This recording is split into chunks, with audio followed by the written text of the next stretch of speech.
It's Sue 702, Suzanne. Today I'm going to do something a little different. I'm not going to do a wig review, surprise. We just returned from our cruise to Alaska, which was from July 10th through 17th, and I wanted to give a little bit of feedback on how it went.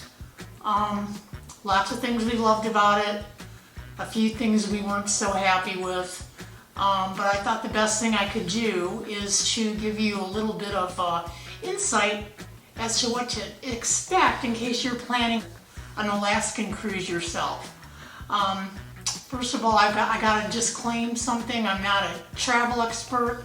I've only been on 3 cruises in my whole life. Most recently, one in December of last year, and then this one in July. We went to Ensenada, Mexico in December, and then we did this Alaskan cruise in July. We cruised on Royal Caribbean. Not that they're a favorite of ours, we just don't really have much to compare it to due to our lack of cruise experience. And then my very first cruise was on the original Carnival Mardi Gras, which was, boy, that was back in the late 70s. And I can tell you that, you know, cruising is way different now than it was then. And I guess there's a new Mardi Gras ship from Carnival Cruise Lines. It's supposed to be pretty spectacular, so might be worth checking out. So let me start by saying that, again, I don't have a lot of cruise experience. I got a lot of knowledge by watching some of the YouTube channels about cruising. And first of all, I got to give a shout out to Tony with La Lido Loca. Who else? JJ Cruise. They helped me out a lot with their suggestions. And there's one more, I think it's Ship Life with Jay who used to work on the cruise ships. So I'm sure he's really telling it like it is, because he's an employee or was an employee. So I got a lot of good advice from them. We booked the Serenade of the Seas probably back in, I don't know, April of 2022 to cruise in July of 2022. Did we get a good deal? I couldn't even tell you, to be honest with you. When we did our Ensenada cruise, we were offered an upgrade option, so we upgraded to what they call the owner's suite, which is about the size of a mini suite in a standard hotel, about 630 square feet. We liked it, so when we booked the cruise to Alaska, we automatically booked an owner's suite. Unfortunately, we did not receive any offers from Royal Caribbean to upgrade further, or we may have, because we decided we're in our retirement years and we like to travel as first class as possible. So let me digress a little bit and let you know that we departed from Harry Reid International Airport in Las Vegas, which is where we live, and we flew to Vancouver, British Columbia on WestJet. And I never flew WestJet before, and here again, booked that flight back in April, and we were able to get first class, or what they call, I don't know, preferred, or they don't call it first class, they call it something else. But anyhow, it's about the first 6 rows of seats in the front of the plane, where there's only 2 seats on each side. And it's much less crowded, there's a lot more leg room, your seats are bigger, and you do get a meal service. At least we did in our flight to Vancouver. That flight was about 2.5 hours long. We received a very nice lunch and unlimited cocktails. So if you like that sort of thing, you might want to try to book a first class seat. Now, we arrived in Vancouver a day before our departure on the cruise. And when I was booking the return trip, I found that there was no direct flight out of Vancouver back to Las Vegas unless I was able to fly out at 20 minutes to 10 a.m.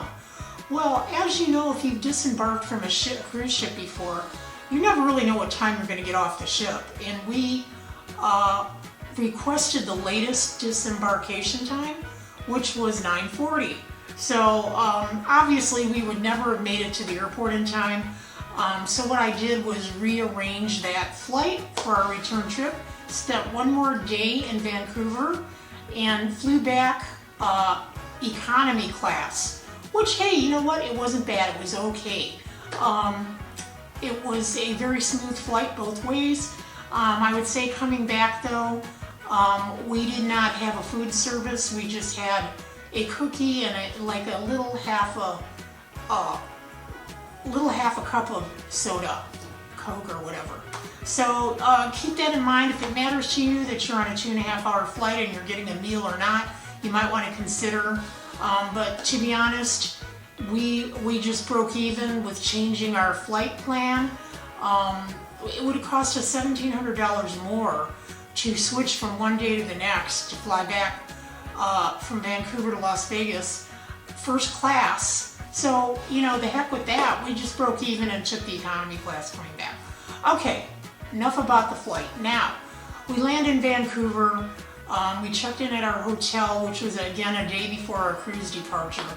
And we checked in at the Hampton Inn downtown Vancouver.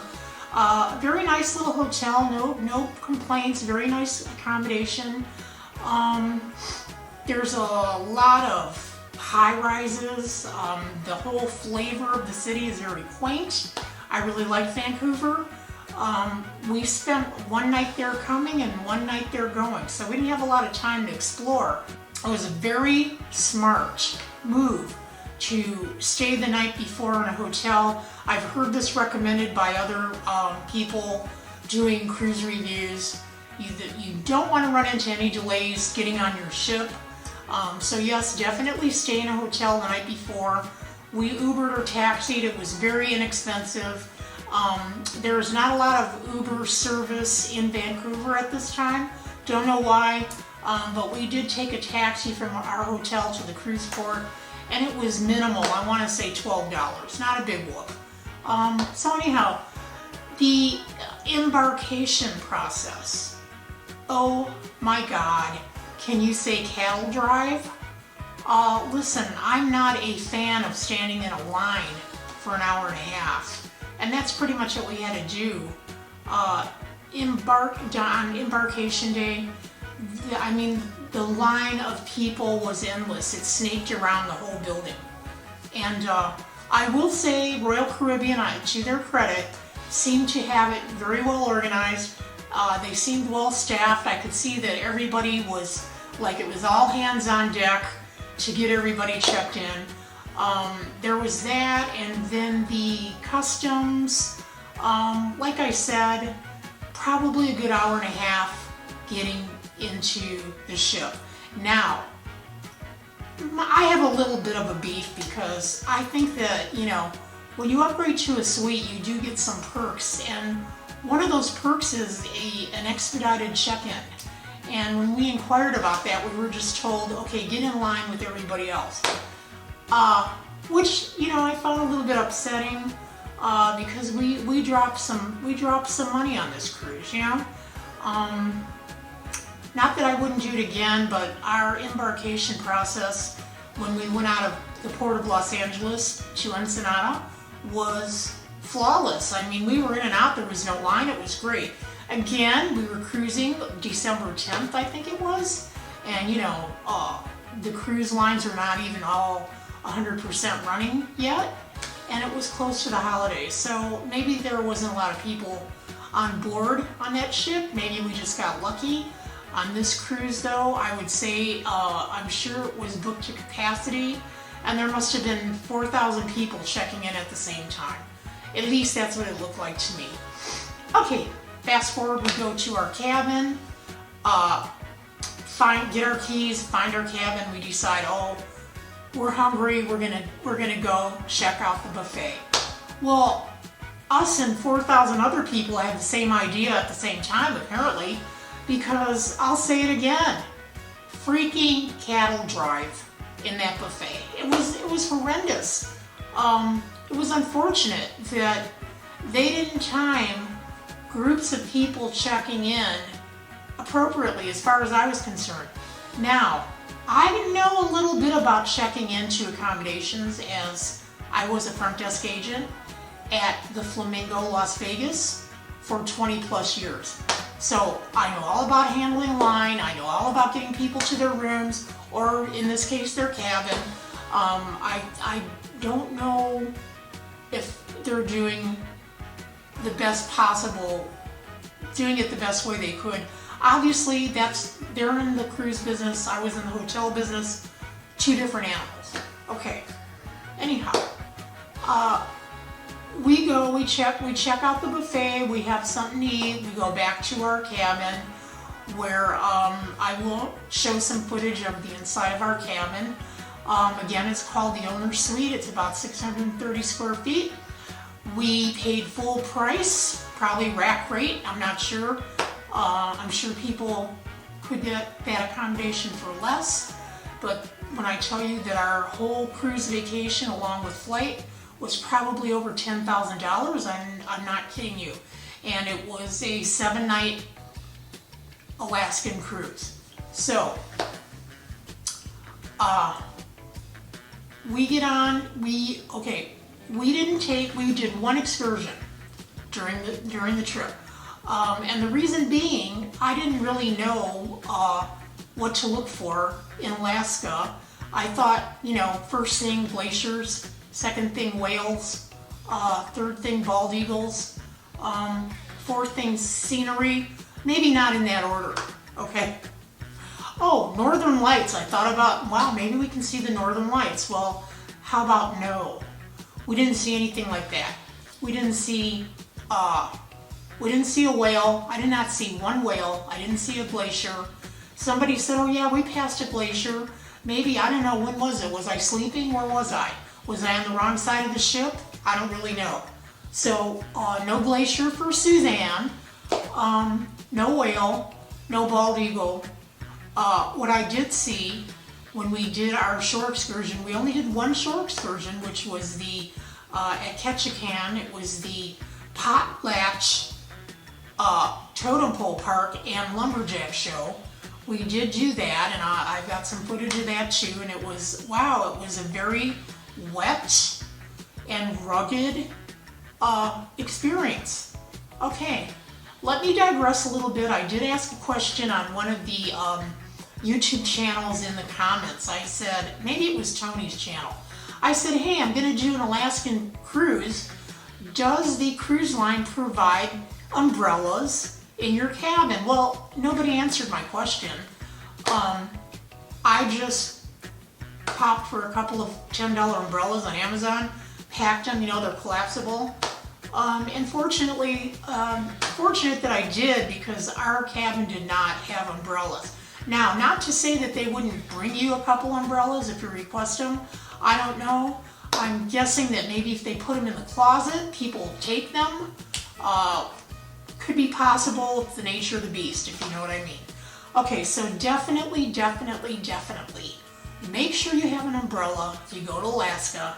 Make sure you have some kind of rainwear, windbreaker, a hoodie, dress in layers. I'm sure you've heard this before. I'm just going to reaffirm all of that. Dress for the weather.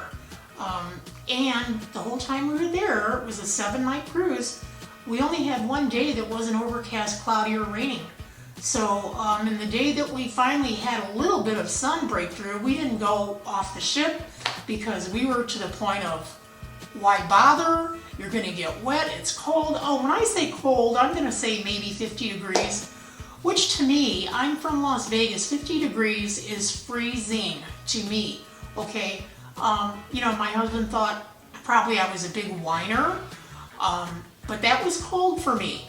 And the wind was blowing, it was really windy, and I'm not the rugged type. I'm a 5-star hotel girl, okay? So keep that in mind. If you're like me, you might want to go to Alaska just to experience the scenery, which we did, and we had some beautiful views from the balcony on our cabin.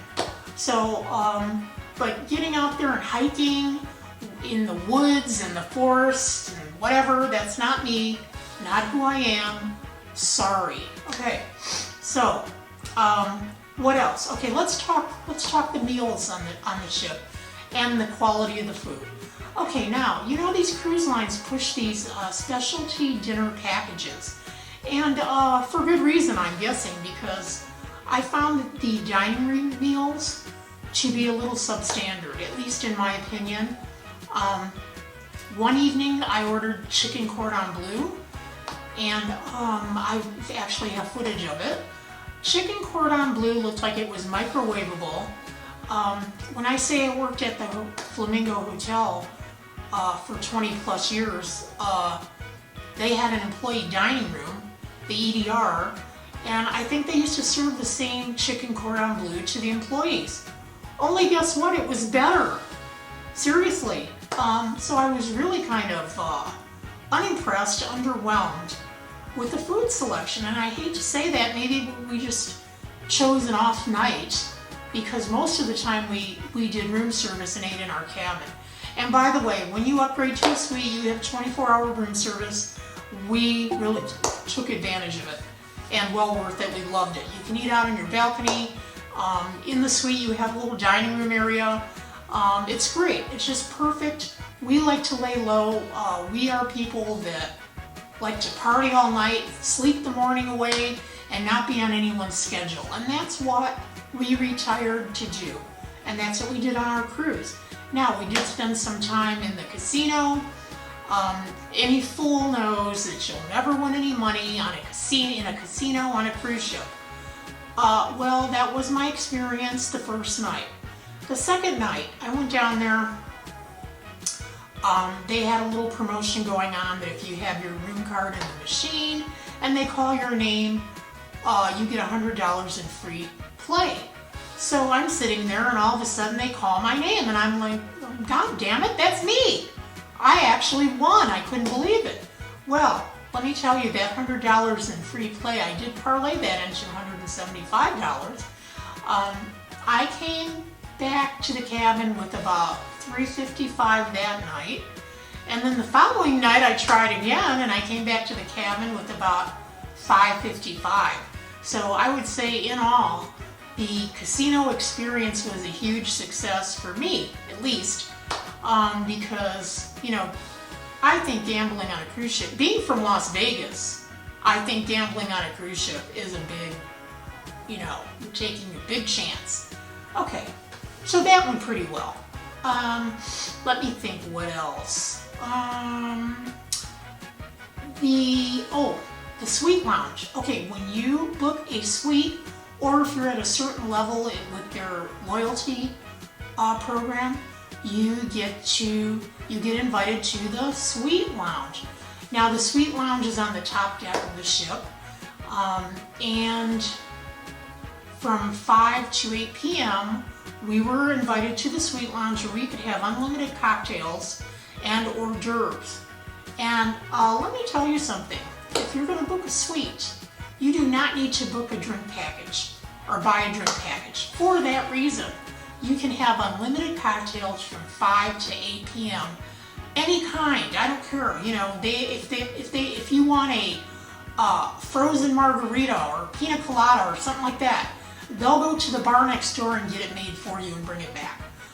So definitely, you know, I don't see any reason to spend money on a drink package when you are going to the suite lounge from 5 to 8 and can drink as much as you please to. Personally, I don't drink earlier in the day, so a drink package makes no difference to me. We did have a soda package, which we barely used. I probably wouldn't even get that again, because with room service, they'll send you a can of Coke, and I don't know how much it costs. What was it, $4 maybe? I don't know. Mixed drinks, I had a couple cocktails in the lounge. They were like $11 each without a drink package. So there's that. Now, getting off the ship, when you do an excursion, coming back to the ship. Coming back to the ship, you're going to go through another line, which is almost like TSA. You do go through your going to go through a x-ray machine, good God. You know, they don't want you bringing stuff back on the cruise that you're not supposed to bring back on the cruise. So keep that in mind. For a lot of people, now, if you go to Alaska, marijuana is legal there, but it's not legal on the ship. Don't try to smuggle any edibles in or anything like that. You'll get busted. If you get busted, they'll take you off the ship, and then I guess you're stuck to find your own way home. So you don't want that embarrassment. And besides, you're in a long line of people. Why be their day's entertainment? You know what I mean? So, okay, back on the ship. Oh, here's another big thing that happened. We're not avid cruisers, like I said. This is only my third cruise. It's only my husband's second cruise. And, every day they talked about the dress, the attire you should be wearing on the ship. And 2 of the nights were formal night. Well, the first time we finally decided to go to the dining room for dinner, our cabin steward tells us, "Oh, well, tonight is formal night. You will not be welcome unless you have formal wear." Sorry for the bad imitation of his accent, but it is what it is. Okay, well, to be honest with you, I think he might have needed a little coaching from the management not to exclude anybody from anything. That's just a big no-no. Here we spent a lot of money on a suite and we're being told we're not welcome in the dining room because we're going to dress casually. And then the truth came out that that's not even correct. You are welcome in the dining room as long as you're, dressy casual, no shorts, no tank tops, nothing like that. But you do not have to wear formal wear on formal night. So there's that. And let me see what else happened. Overall, like I said, Royal Caribbean, it's a great cruise line. Is it my favorite? I can't say because I don't have much to compare it to. I have seen other videos of people that have booked suites on other cruise lines. I think that the Royal Caribbean ships, at least the ones I've been on, which I guess are the Oasis class, they're old, okay? I think our suite was kind of old. It was comfortable, it was clean, don't get me wrong. Just the decor was really passé, in my opinion. So, overall, I will say the one thing that left a bad taste in my mouth throughout the whole cruise was the food. I made a pun. The food left a bad taste in my mouth.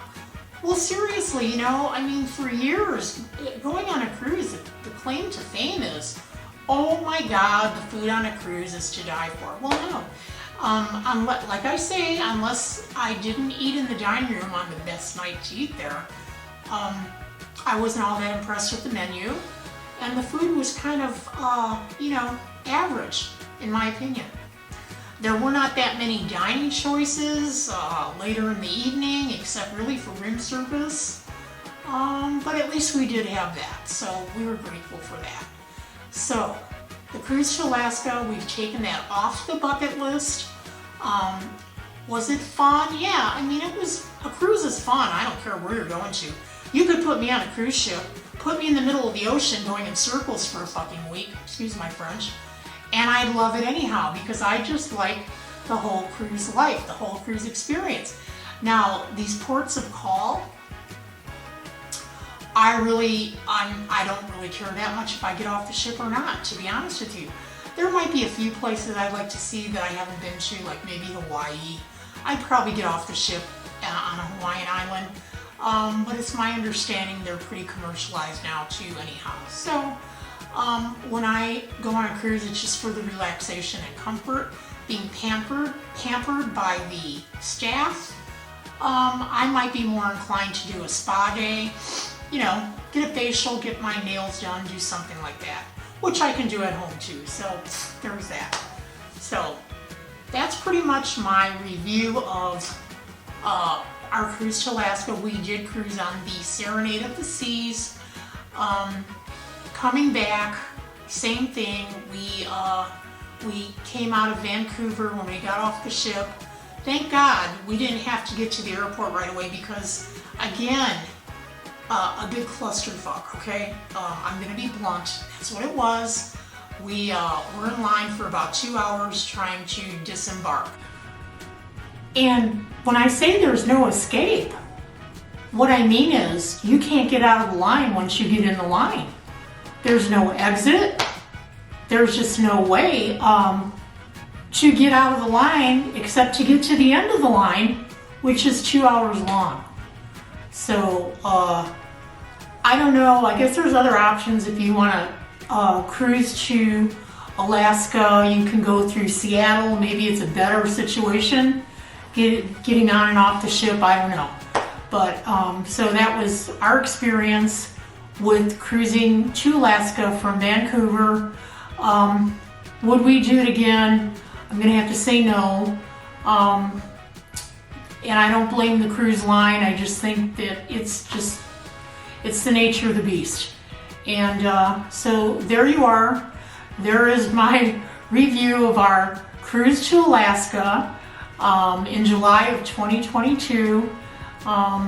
This is one of my reviews, and you know, the purpose of my channel is to review products, services, things in general to enhance your lifestyle. And of course, going on a cruise or traveling, wow, that's a big lifestyle enhancer in my opinion. So thanks for watching me today. This is Sue702. Please like and subscribe to my channel. I will be back with more content to keep you amused, hopefully. And I hope that you have, wherever your travels take you, I hope you have happy trails. And I'll talk to you soon. Bye.